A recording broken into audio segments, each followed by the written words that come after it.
नमः संस्कृताय। मैं संस्कृत गंगा से सर्वज्ञ भूषण आप सभी श्रोताओं का स्वागत करता हूं। तो आइए हम गुरुदेव के श्री चरणों में निवेदन करते हैं कि आदरणीय गुरुजी प्रोफेसर गिरिजा शंकर शास्त्री जी गीता का अगला पाठ हम सब लोगों को बताएं। नमः संस्कृताय। अगले श्लोक में भगवान ने कहा, सर्वभूतानि कौन्तेय प्रकृतिं यान्ति मामिकाम् कल्पक्षये पुनस्तानि कल्पादो वृषयाम्यहम्। सर्वभूतानि कौन्तेय प्रकृतिं यान्ति मामिकाम्। अब प्राणियों का मोक्ष कब होगा, कब सब मुक्त होंगे? तो ये अगर हर व्यक्ति तो श्रम करेगा नहीं, प्रत्येक प्राणी को तो मोक्ष की इच्छा है नहीं, तो क्या सारे प्राणी कभी भी मुक्ति नहीं प्राप्त करेंगे, भगवान को प्राप्त नहीं करेंगे?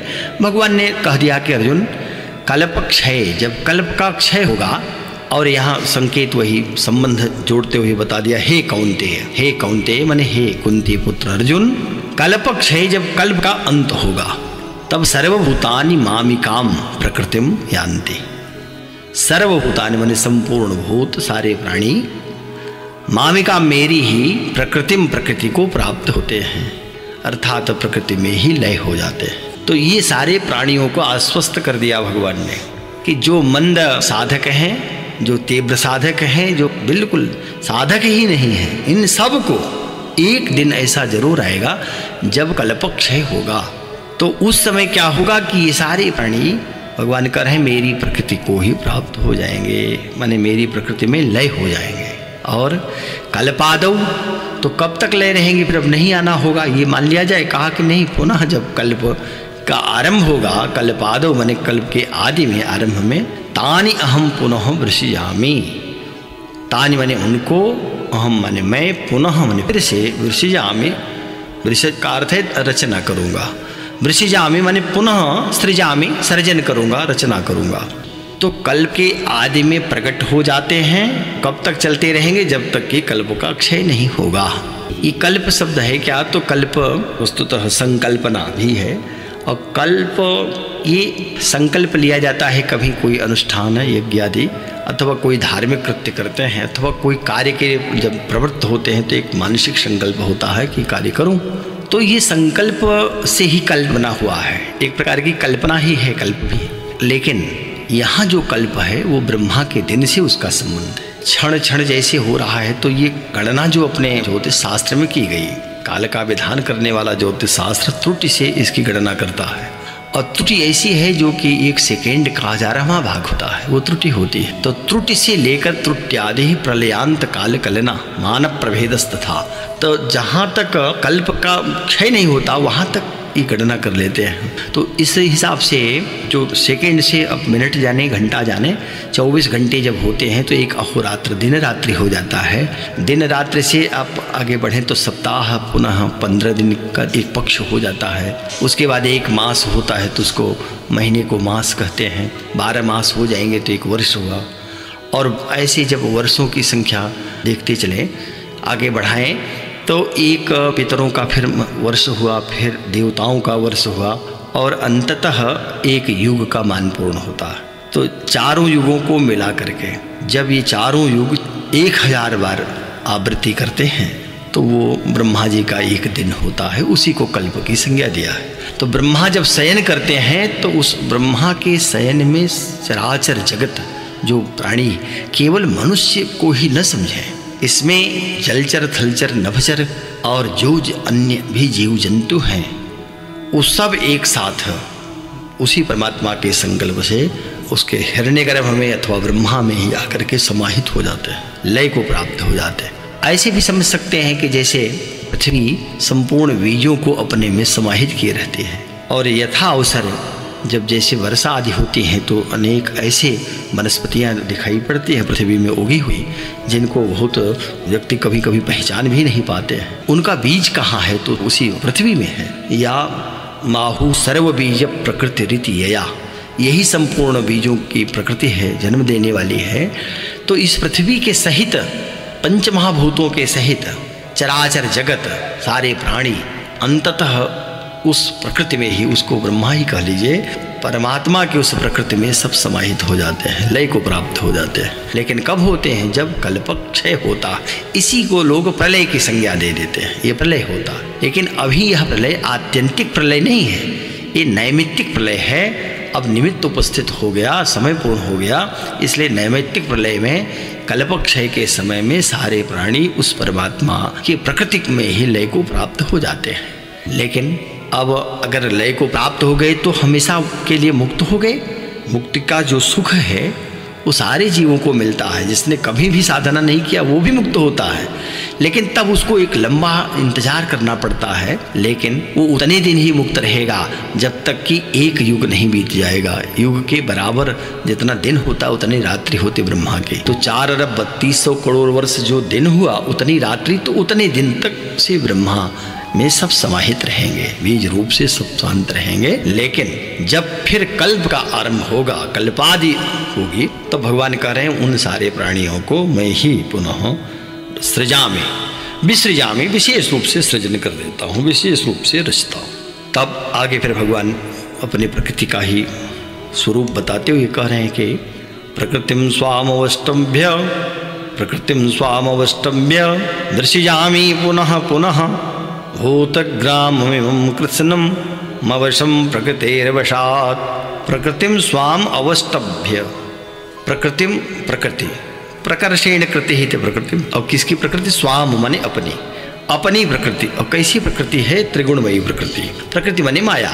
इस माया को, जिसको योग माया पहले भी आया, माया का क्या विवेचन किया जाए, माया किसे कहते हैं, ये बात आती है। तो वैसे तो संस्कृत के लोग यही कहते हैं कि संस्कृत में माँ माने नहीं होता है और या माने जो होता है, तो जो नहीं है वही माया है, यह अर्थ करते हैं। और दूसरे लोग अर्थ करते हैं, भगवान शंकराचार्य ने माया की व्युत्पत्ति करते हुए कहा कि सत्वा असत्वाभ्याम अनिर्वचनीयत्वम। जो सत्व और असत्व, जिसको जाना नहीं जा सकता और जाना जा सकता, जिसकी सत्ता है भी और जिसकी सत्ता नहीं भी, सत्वा असत्वाभ्याम अनिर्वचनीय। क्या कहना होगा? अनिर्वचनीय। तो वो अनिर्वचनीय है, अनिर्वचनीय जो वाणी का विषय नहीं बन सकता, तो वही भगवान की माया। भगवान करें स्वाम प्रकृति माने अपनी ही प्रकृति को अवष्टभ्य, अंगीकार करके, स्वीकार करके, बिना उसको स्वीकार किए भगवान स्वयं भी अपने को सृजन नहीं करते। ये वर्णन तो दूसरे अध्याय में भगवान ने बता ही दिया है, जहाँ ये बताया था कि कब मैं अवतार लेता हूँ तो कैसे लेता हूँ, तो वहाँ भी कहा है कि अपने प्रकृति का आश्रय लेकर के मैं पुनः अपने को सृजन करता हूँ। तो यहाँ कह रहे हैं कि मैं अपनी प्रकृति को स्वीकार करके प्रकृति वशात, प्रकृति माने स्वभाव के, वशात वश से, वशीभूत होता हुआ, अवसम अवश हुए, परवश हुए। अवश्य माने जो अपने बस में नहीं, माने परतंत्र हुए। एवं इस कृत्स्नम संपूर्ण, भूतग्रामम, भूतग्राम को, ग्राम माने समुदाय, समूह, और भूतग्राम माने प्राणी समूह, प्राणियों के समूह को भूतग्राम ही कहते हैं। ये प्राणियों का समुदाय, प्राणियों का समूह, वस्तुतः ये जो उत्पन्न होता है, पुनः उत्पन्न होना, मरना। और कैसे? तो जैसे वो उपनिषदकार ने कहा था, कठोपनिषद में आया कि सस्यमेव मरते पच्यन्ते, सस्यमेव जायते पुनः। बिल्कुल फसल की भांति उत्पन्न होता है, पुनः मर जाता है। फसल आई, पहले तो उत्पन्न हुई, फिर बढ़ी और तुरंत काटा, पक गई। तो ये प्राणी भी वैसे ही जन्म लेते हैं और जन्म लेकर के मर जाते हैं। तो भूतग्राम, भूत का तो अर्थ वस्तुतः प्राणी ही है, लेकिन अगर भूत वह भी प्रेत वाला भूत समझे तो ये प्रेत का ही स्वरूप है। मरते हैं, उत्पन्न होते, मरना प्रेत ही है। जो मर गया वो प्रेत हो गया, यानी जो इस लोक से चला गया वो प्रेत हुआ। तो भूतग्राम का अर्थ है भूत समुदाय, भूत समूह, प्राणी समूह। क्या कहा? पुनः पुनः वृषिजाम, इसको मैं बार बार रचता हूँ, इसका सर्जन करता हूँ। सर्जक उन कैसे करते हैं? ऐसा तो ये है नहीं कि भगवान अगर बार बार सर्जन कर दे रहे हैं तो भगवान की इच्छा से सब भूत प्रकट हो रहे हैं, नहीं। भगवान उनके कर्मों के अनुसार ही, जिसका जैसा कर्म है, पुनः उनको उसी योनि में भेजते हैं। ब्रह्मा के द्वारा रजोगुण का आश्रय लेकर के भगवान ही इस सृष्टि का सर्जन करते हैं, जिसको बाणभट्ट ने कहा था रजोजुषे जन्मनि। तो रजोजुषे माने रजोगुण का आश्रय लेकर के ही सृष्टि को उत्पन्न किया जा सकता है। जब भी सृष्टि होती है, कहीं किसी प्रकार की सृष्टि हो रही है, मानव की सृष्टि हो, पशु पक्षी की हो, वह रजोगुण का आश्रय लिए बिना सृजन किया ही नहीं जा सकता। और पालन करने के लिए सत्वगुण के आश्रय की आवश्यकता होती है। संहार के लिए भी वही तमोगुण का आश्रय होता है। तो भगवान कह रहे हैं कि मैं अपनी ही प्रकृति का योग माया को स्वीकार करके प्रकृति वसात, उसी प्रकृति के वश से, बने स्वभाव के वश से अवश हुए, परतंत्र हुए संपूर्ण भूत समुदाय को, प्राणियों को पुनः पुनः विसृजामि, बार बार उन्हीं के कर्मों के अनुसार रचता रहता हूँ। इसके बाद के श्लोक में फिर भगवान बता रहे हैं कि जब मैं रचता हूँ तो इनके रचने का सारा दोष, अथवा ये कहिए कि इनको जो कष्ट होता है, इनको सुख मिलता है, तो उसका मैं कर्ता भोक्ता हो जाऊं। भगवान कह रहे हैं कि नहीं, मुझे क्यों इससे मैं लिप्त नहीं होता। तो क्यों नहीं होता, वही बात भगवान ने यहाँ आगे समझाया। न च माम तानि कर्माणि निबध्नन्ति धनंजय, उदासीन वदासीनम अशक्तम तेषु कर्मसु। न च माम तानि कर्माणि निबध्नन्ति धनंजय। हे धनंजय, धनंजय अर्जुन का नाम ही है। यद्यपि संस्कृत भाषा में धनंजय कहते हैं अग्नि को, और धनंजय संज्ञा पद है, नहीं तो धनंजय बनेगा नहीं। धनम जयति इति धनजयी बन जाएगा। संस्कृत में धनजयी बनेगा। धनम का जो ये अम है, ये इसका लोभ हो जाता है। तो कैसे धनंजय बना? धनम में अनुस्वार तो बना रहा, कैसे बना रहा? तो ये संज्ञा में बना रह जाता है, संज्ञा पद बनाया गया है। इसलिए धनंजय अर्जुन के लिए हे अर्जुन। और अर्जुन भी अग्नि को भी संतुष्ट करते हैं और धन जीत करके ले आ रहे हैं, इसलिए धनंजय नाम है। भगवान ने कहा कि धनंजय हे अर्जुन, तेषु कर्मसु असक्तम, उन कर्मों में आसक्ति रहित, असक्त हुआ। असक्त माने किसी प्रकार की आसक्ति नहीं है जिसमें। अ यहाँ निषेधात्मक है, सक्त माने सटना, मिलना, जुड़ना, सक्त माने सट जाना। तो आसक्ति युक्त हो जाना। मैं आसक्ति रहित होता हुआ इन्हीं कर्मों में, माने संहार का क्रम हुआ और पुनः कल्पक्षय में संहार किया और कल्पादि में विसर्जन किया। तब कह रहे हैं कि लेकिन अर्जुन उन कर्मों में आसक्त रहित और उदासीन, उदासीन माने उदासीनवत, उदासीन के समान। उदासीन क्या है? तो न तो राग है न द्वेष है।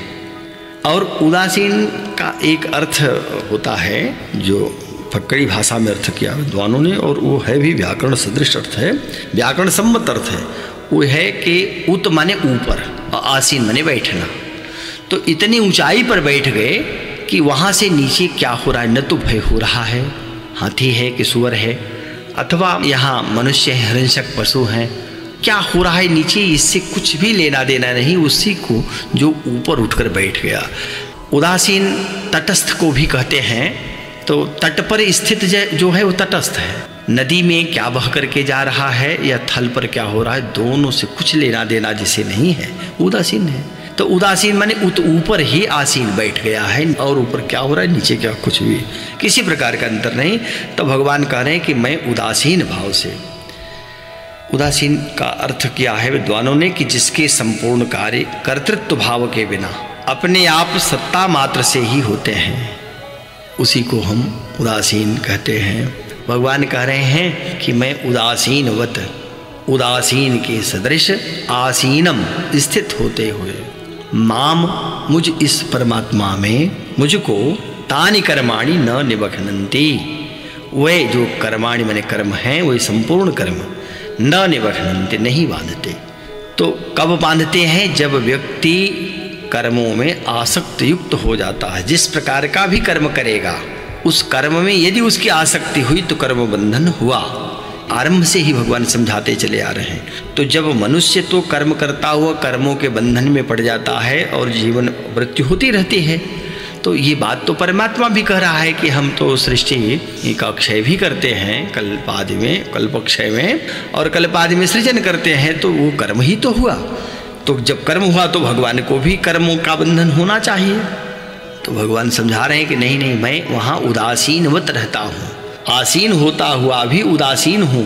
मुझको किसी प्रकार का ये सर्जन से अथवा विनाश से, पालन पोषण से मेरा कुछ भी नहीं, मैं तो निष्क्रिय ही हूँ, असंग हूँ।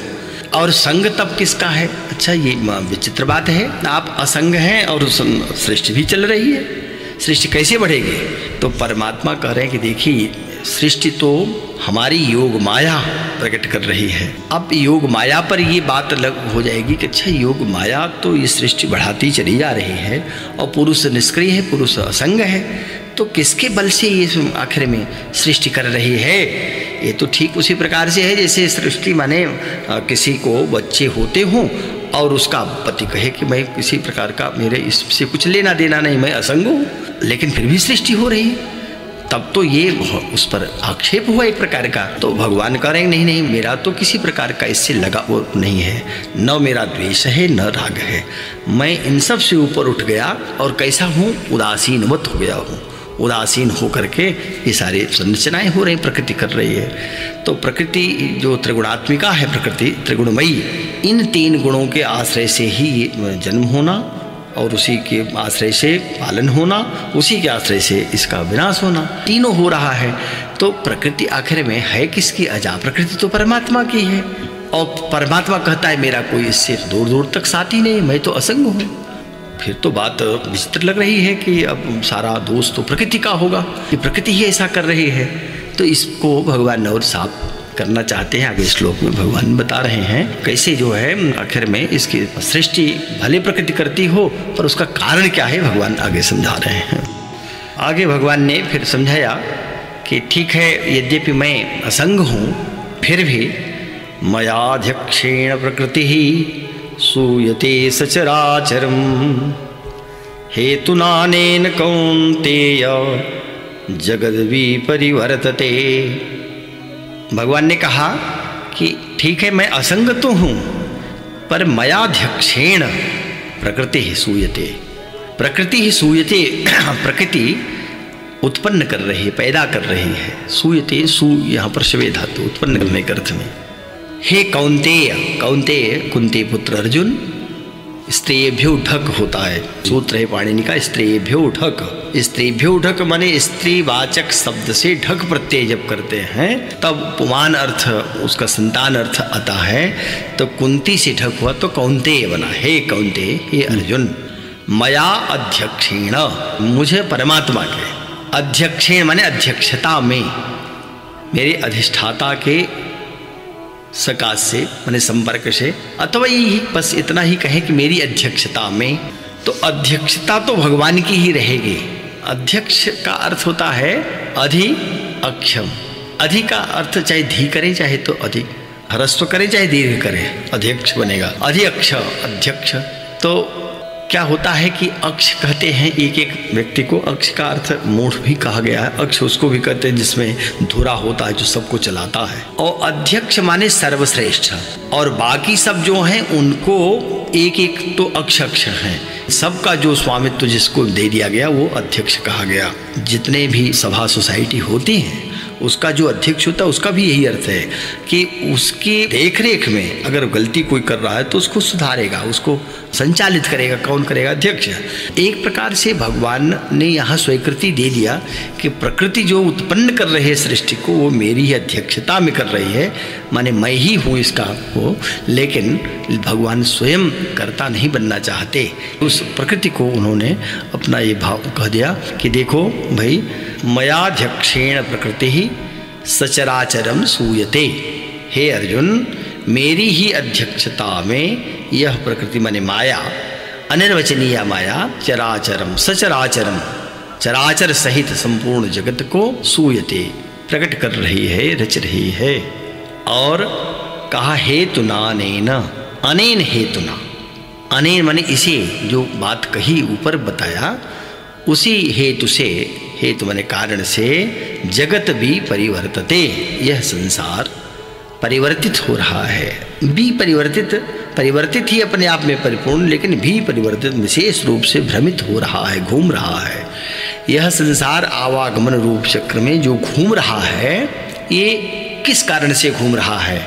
तो भगवान ने कहा कि इसीलिए कि हमारी जो प्रकृति है, हमारी जो माया है, इस माया को ये नहीं है कि सर्वतंत्र स्वतंत्र माया है, सो बात नहीं है। यह भी नहीं है कि जैसा चाहे वैसी रचना करे। भागवत पुराण का वो श्लोक है जिसमें जब भगवान ने आदेश किया कि अच्छा इस सृष्टि की रचना करो, तो प्रकृति जब रचना करने लगी तो देखने लगा, और सृष्टवा पुराण विविधान्यज आत्मशक्तिया, अजात्मशक्तिया जो है अजाशक्ति, ये कौन है? तो वही अजा है प्रकृति, और जिसको उपनिषदों में भी कहा, वेद में भी जिसका वर्णन है, और जो सांख्य भी कहता है, अजामेकाम लोहित शुक्ल कृष्णाम बहवी प्रजा सृजमाना स्वरूपा। तो ये अजा है। अजा का अर्थ तो अपने यहाँ संस्कृत में अगर सामान्य अर्थ लें तो अजा माने बकरी, एकाम अजा, एक बकरी है, अथवा एक वही अजा शक्ति परमात्मा की प्रकृति। और कैसे रंग की है ये बकरी? तो अर्थ किया कि ये लोहित शुक्ल कृष्णा, लोहित माने लाल, शुक्ल माने सफेद, और कृष्णा माने काली। तो तीनों रंग है इस बकरी का, माने चितकबरी है। तीन रंग जो बताया इस पर विशेष ध्यान दें। तीन रंग क्या है? तो ये जो लोहित माने लाल है, यही रजोगुण है, इसी का आश्रय लेकर के रचना कर रही है। और शुक्ल वही सत्वगुण है, उस शुक्ल रंग की है, माने सत्वगुण से युक्त है, तो सत्वगुण का आश्रय लेकर पालन कर रही है। और कृष्णा, कृष्णा माने तमोगुण आश्रय लेकर संहार कर रही। तो तीन रंगों वाली ये बकरी है, ये अजाशक्ति है। और बहवी प्रजा, खूब प्रजा को, अनेक बच्चों को पैदा कर रहे हैं, सृजमाना, पैदा करती जा रही है स्वरूपा, यही इसका वो है। तो ये उपनिषद का मंत्र है, और वेदों में चूँकि ये बात बहुत स्पष्ट कही गई, इसीलिए भगवान ने यहाँ बताया कि देखो भाई, जो ये प्रकृति है वो अपनी इच्छा से सर्वतंत्र स्वतंत्र होती हुई कोई रचना करती जा रही हो, ऐसा नहीं है। जैसा कि रुद्र जब ब्रह्मा से उत्पन्न हुए तो उन्होंने पूछा क्या आज्ञा है, तो ब्रह्मा जी ने कहा सृष्टि बनाओ। तो रुद्र की जब सृष्टि बनने लगी तो इतनी विलक्षण सृष्टि होने लगी कि ब्रह्मा जी घबरा गए। वो कोई तो बिना पैर का, बिना हाथ का, ऐसी सृष्टि। ब्रह्मा ने कहा कि ये कैसी सृष्टि है भाई, ये सही तो ठीक नहीं है, तो तुम बंद कर दो सृष्टि रचना। तब से रुद्र ने बंद किया। तो लेकिन प्रकृति को यह अधिकार नहीं है कि वो जैसा चाहे बेढंगी सृष्टि रचती जाए, सो बात नहीं है। इसीलिए भगवान ने कहा कि अध्यक्षता तो मेरी ही है, मैं अध्यक्ष हूँ। मैं उसको अगर कहीं कुछ भूल होती है प्रकृति से तो भगवान उसको सावधान करते रहते हैं। इसीलिए यहाँ भगवान ने कहा मया अध्यक्षेण, मेरी अध्यक्षता से, मेरी अध्यक्षता के द्वारा, अध्यक्षेण तृतीया विभक्ति, मेरी अध्यक्षता के द्वारा ही यह जो प्रकृति है, माने भगवान एक प्रकार से मोहर लगा देते हैं कि नहीं, इसका कर्ता तो एक जगह देखें, सही रूपों में देखें। तो भले ही भगवान कुछ न कर रहे हों, न भोग रहे हों, न इसके रागत द्वेष में पड़े हों, पर हैं तो अंततः परमात्मा ही। परमात्मा से भिन्न और क्या होगा? परमात्मा के अध्यक्षता से यह प्रकृति, उन्हीं की महामाया, उन्हीं की योग माया इस चराचर जगत को उत्पन्न कर रही है। अनेन हेतुना जगत भी परिवर्तते, इसी कारण से यह संसार भी परिवर्तन हो रहा है, आवागमन के बंधन से बंधता है, कभी मृत्यु कभी जन्म, और ये सदैव चल रहा है। तब फिर भगवान ने समझाया कि भगवान के स्वरूप को कौन जान रहा है कौन नहीं। तो भगवान ने कहा अवजानन्ति मां मूढ़ा मानुषिं तनुमाश्रितं परम भावमजानन्तो मम भूत महेश्वरम। भगवान ने कहा कि भूत महेश्वरम मम, संपूर्ण भूतों का जो महेश्वर है, महेश्वर महाधनीश्वर, वस्तुतः महेश्वर शंकर के अर्थ में रूढ़ हो गया, पर भगवान ही महेश्वर हैं, महाधनी ईश्वर महेश्वर। और कैसे महेश्वर हैं, किसके महेश्वर हैं? कहा सर्वभूत, संपूर्ण प्राणियों के, संपूर्ण भूतों के महान ईश्वर रूप। मम, भगवान कर है मेरे, परम भावम अजानन्तः, परम भाव को अजानन्तः, न जानते हुए, न जानने वाले लोग। कैसे लोग हैं? मूढ़ा, मूढ़ लोग, मूर्ख लोग, मूढ़ माने मूर्ख ही। मानुषिम तनु आश्रितम, मानुषी माने मनुष्य का, तनु माने शरीर, आश्रितम माने धारण करने वाले। माम अवजानन्ति, मुझ परमात्मा को समझते हैं। ये समझते हैं परमात्मा भी बिल्कुल तुच्छ है, वो छोटा, वो जैसे मनुष्य है वैसे वो भी है। अब ये अर्जुन को भी तो लग सकता है कि उन्हीं के रथ पर बैठे हैं, सारथी का काम कर रहे हैं, बिल्कुल मनुष्य की भांति है, मनुष्य की तरह ही तो हैं। तो कहीं अर्जुन ये न समझ जाए कि ये जो शरीर परमात्मा की है, हमारी तरह ही तो है, इन्होंने भी धारण किया है। तो भगवान समझा रहे हैं कि नहीं नहीं, ये जो मूर्ख जन है, मूढ़ जन है, वो ऐसा समझते हैं, मेरे परम भाव को तो समझते नहीं हैं। मैं संपूर्ण प्राणियों का महेश्वर रूप हूँ, स्वामी हूँ, लेकिन वो मेरे इस मानुषिम तनुम आश्रित्य, मेरे इस, देखिए इसी से स्पष्ट है कि भगवान यहाँ मानुषी जो कह रहे हैं ना, तो कृष्ण रूप में ही, मुझ कृष्ण को मनुष्य रूप में समझते हुए। भगवान के तो अनेक अवतार हुए, तो कभी तो कछुआ बन गए, कभी मछली बन गए, सूअर बन गए, कभी जो है शेर बन गए, कभी बामन बन गए। तो अन्य जितने अवतार हुए वो तो योनियों में हुए हैं। तो भगवान को अगर मानुषिम कहा तो इसका अर्थ है अन्य अवतारों का संकेत नहीं, बिल्कुल इस कृष्ण रूप अवतार का ही संकेत कर रहे हैं कि मेरे इस मनुष्य रूप का, शरीर का, जो इसको मैंने धारण किया है, आश्रय लिया है, इस शरीर को जो मूढ़ जन हैं वो बिल्कुल अवजानंती, इस रूप में समझते हैं कि मनुष्य ही है, तुच्छ रूप में समझते हैं। और भगवान ये मनुष्य रूप तो धारण किए ही हैं। अर्जुन तो कह सकते हैं कि आप तो धारण किए हो इस रूप को, तब हम क्या कहें। तो ये भगवान योग माया से संसार के उद्धार के लिए मनुष्य रूप में विचरते हुए को साधारण मनुष्य मानते हैं। माने जो योग माया से संसार के उद्धार के लिए मनुष्य रूप में विचरते हुए मनुष्य को साधारण मनुष्य मान रहे हैं, इसका अर्थ यही है। योग माया का आश्रय लेकर के भगवान मनुष्य रूप में आए हैं और सब कुछ भगवान ने सहा है। गाली भी खूब सुनी है, चाहे शिशुपाल गाली दे रहा हो, चाहे जरासंध दे रहा हो, और चाहे तो फिर जो है रुक्मी, जो रुक्मिणी का भाई है, वो भी भगवान को गाली ही दिया। और अपमान भी खूब भगवान ने अपना सहा है, भगवान का अपमान भी खूब हुआ, भगवान को भागना भी पड़ा है, भगवान को अनेक प्रकार से कष्टों को सहन करना पड़ा। तो ये तो देखने से लगता है कि सामान्य मनुष्य शायद इतना संकट न प्राप्त करता हो जितना इन्हें संकट मिला है। अपना कहीं स्थान छोड़ करके भागना पड़ा है, तो अच्छा शत्रु सदैव पीछे पड़े हुए हैं। तो इस रूप में देखें तो मानुषी तनु का आश्रय तो लिया है और बिल्कुल मानवीय लीला ही कर रहे हैं, मनुष्य की भांति ही। तथापि भगवान का जो वह सच्चा स्वरूप है, जिसकी व्याख्या वो पहले ही कह रहे हैं कि मेरे उस परम भाव को जानो, परम भावम अजानंतो मम भूत महेश्वरम, परम भावम अजानंत, मेरे परम भाव को जानना चाहिए। इस शरीर को देख करके कि मानव के शरीर में आए हैं, मनुष्य ही हैं, ये कष्ट भी सह रहे हैं, माता पिता से दूर कर दिए जा रहे हैं, लड़ना पड़ रहा है, इत्यादि इत्यादि। तो ये जो शरीर है ये केवल मानुषी शरीर है, उससे तो विचरण कर रहे हैं, केवल संसार का उद्धार करना चाहते हैं, लेकिन इनके परम भाव को जानिए। और ये परम भाव 7वें अध्याय में आ चुका है। 7वें अध्याय में भगवान ने वहाँ जब अपने प्रकृति को 2 भागों में बांटा है, समझा दिया है। तो अवजानन्ति माम मूढ़ा मूढ़ा माम मानुषिम तनु आश्रितम अवजानन्ति, लेकिन परम भावम अजानन्तो, मुझे उस परम भाव को, मेरे भूत महेश्वर भाव को, मैं संपूर्ण प्राणियों का स्वामी हूँ, इसको न जानने वाले जो जन हैं वो हमको तो निश्चित ही तुच्छ ही समझते हैं। अगले श्लोक में भगवान ने कहा मोघाशा मोघ कर्माणो मोघ ज्ञानाभिचेतसः राक्षसीम् आसुरीं चैव प्रकृतिं मोहनीं श्रुताः।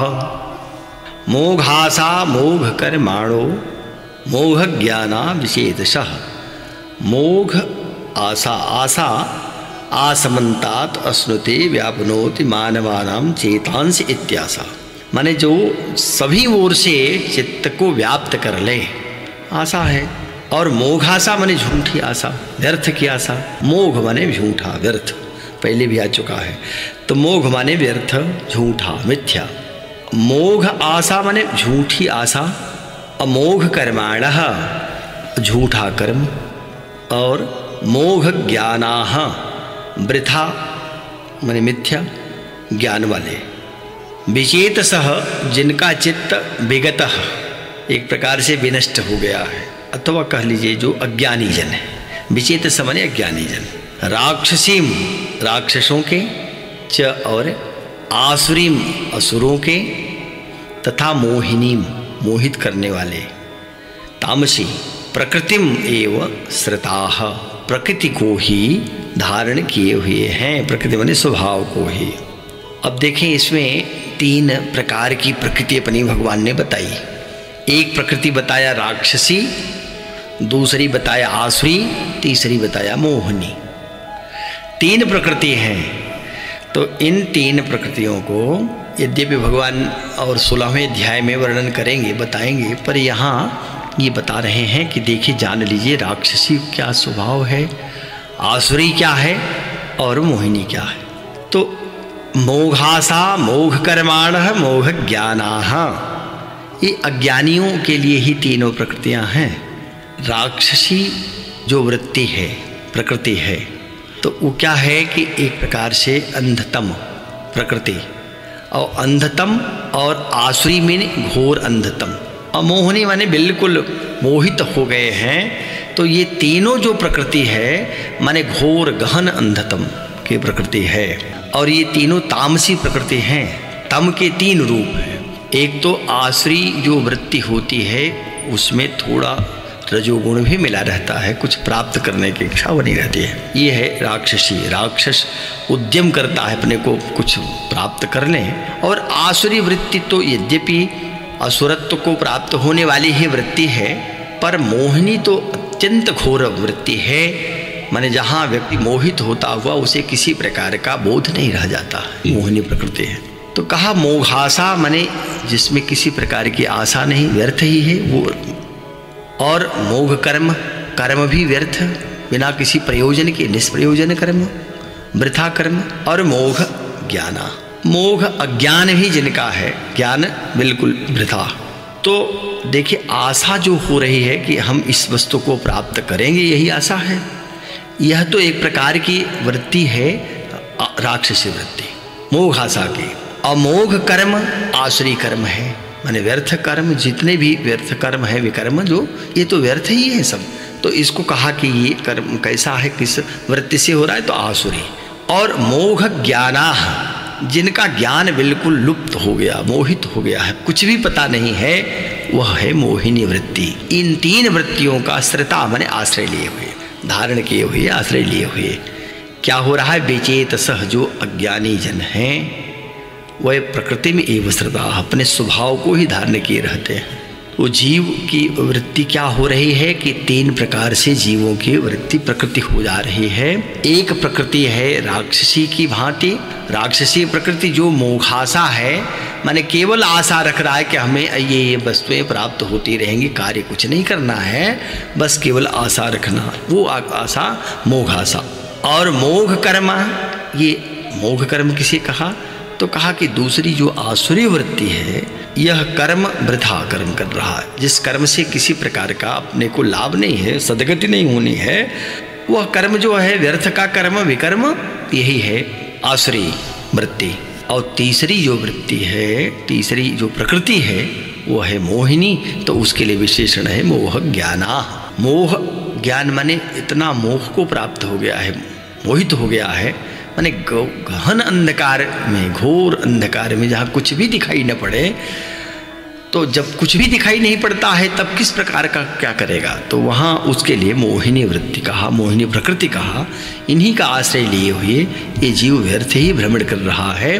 और ठीक उसी प्रकार की बात जो कहा वहाँ गोस्वामी जी ने कि झूठे लेना झूठे देना, झूठे भोजन झूठ चबेना। तो ये जो झूठा है वो आशा, व्यर्थ में आशा रख रहा है, जानता है कि मुझे अमुक वस्तु प्राप्त होने वाली नहीं, क्योंकि मेरा न तो इतना क्षमता ही नहीं है, हमारी कार्य शक्ति नहीं है, पर फिर भी आशा, मोघ आशा। तो यह वृत्ति राक्षसी वृत्ति। और मोघ कर्म तो ऐसे भयंकर दारुण कर्म करना अथवा व्यर्थ के कर्मों को करना, ये जो वृत्ति है, इसी वृत्ति को कहा कि ये आसुरी वृत्ति है, ये प्रकृति है, व्यक्ति की प्रकृति, 3 प्रकार की प्रकृति। और तीसरा जो कहा कि वो मोहिनी प्रकृति, माने ज्ञान बिल्कुल विनष्ट हो गया है, कुछ भी बोध नहीं हो रहा है। जैसे लिम्पंती तमोंगानी, घोर गहन अंधकार में मानो कुछ भी नहीं है, केवल अंधकार ही व्याप्त हो गया है। इस प्रकार की वृत्ति मोहिनी वृत्ति है। इन्हीं तीन का आश्रय लिए हुए जगत, संसार के प्राणी उसमें भ्रमण कर रहे हैं। तो भगवान ने कहा कि लेकिन ये तो अज्ञानियों की बात है, विचेतसः लोग हैं, ज्ञानी जन हैं। अज्ञान की दशा में इन तीन प्रकृति को प्राप्त होते हैं, लेकिन जो ज्ञानी हैं, जो महापुरुष हैं, वो कैसे रहेंगे? तो कहा उनके लिए भगवान कह रहे हैं, अगले श्लोक समझाया, आत्मानस्तु मां पार्थ दैवीं प्रकृतिमाश्रिताः भजन्त्यन्त्य अन्य मनसो ज्ञात्वा भूतादिमव्ययम्।